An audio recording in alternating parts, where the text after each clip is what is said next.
Thomas here for Grad Vlogs, and today I'll be talking about why a placement year, which is generally between your second and third year at university, could be a possible option for you. You gain practical experience by putting the stuff you've learned at uni into real world projects.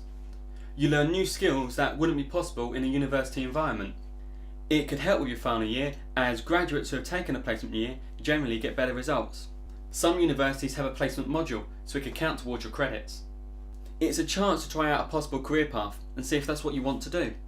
It gives you a chance to network with people in the industry already. And those people you network with could give you advice or even a reference on the CV. And it looks great on the CV that you've had a placement year out. It improves your job prospects of getting a job after graduation. It allows for personal growth and learning. It gives you more to talk about at interviews once you've graduated because you've had more experience and you've worked on real world projects. And it also gives you the chance to get paid. There are quite a few different ways you can apply for a placement, or an internship as they're sometimes called. You could apply for your university if that option's available.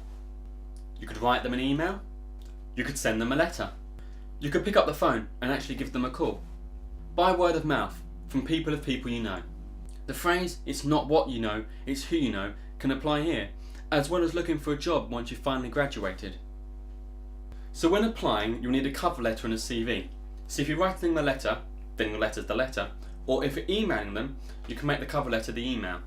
So depending on the placement and the company you're going for, they might require a portfolio, so you could send it on a disk or have a link to your online portfolio. Online is probably better, because then they can just bookmark it and can't physically lose it. So when you're writing your cover letter, if you're sending it out yourself and not giving a general letter to your university to send out, try and make it personal. Some companies might feel that if your letter seems like you've sent it out to hundreds of them, that you're not interested in them as a company. If you can find out who the letter is going to, either by a name the company's given you, or a name you found online, or if you're emailing it to a name at address, then address it to them. The company then knows that you've taken a few moments to find out who it's going to. So with mine, I haven't personalised the whole letter, only the odd paragraph and sentences here and there.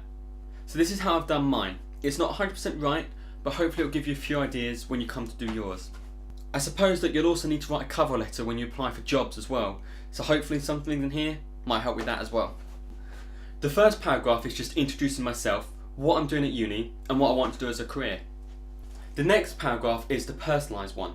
Because I'm doing film and effects, I've said what the company has done in film or TV or adverts and how it's influenced me. I've also written why that company attracts me, what they do that other companies might not do, or what they do differently to others. This is the paragraph that I want them to go, yes, he's looked into us and wants to work with us as a company. It's possibly one of the more important paragraphs in the letter, so that's why I put it second. The next one is about me, what I can do, and why I want to have a placement year. The fourth paragraph is what I might be able to bring to their company. You want to tell them what you can bring when you come on a placement, skills and expertise. Keywords I've used are hardworking, motivated, enthusiastic, reliable. A company wants to know you can also give and not just take.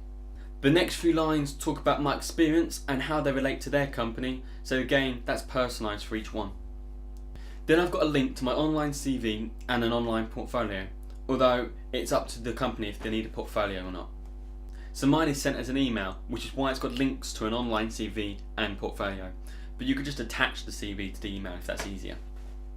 So that's how I've done my cover letter. Again, you need to decide how you want to do yours. And like I said, mine isn't 100% right, but hopefully you can take it as a guide.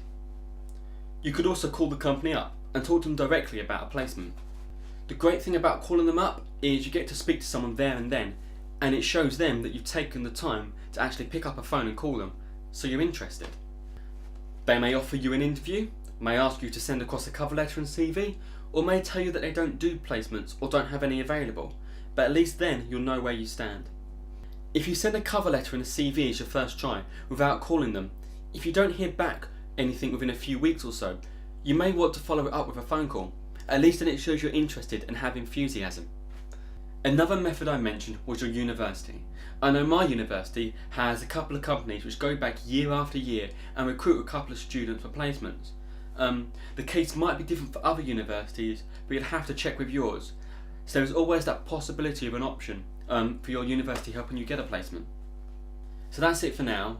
Hopefully it's given you a few reasons why a placement year might be an option for you and how you might start applying for one. So until next time, see you later.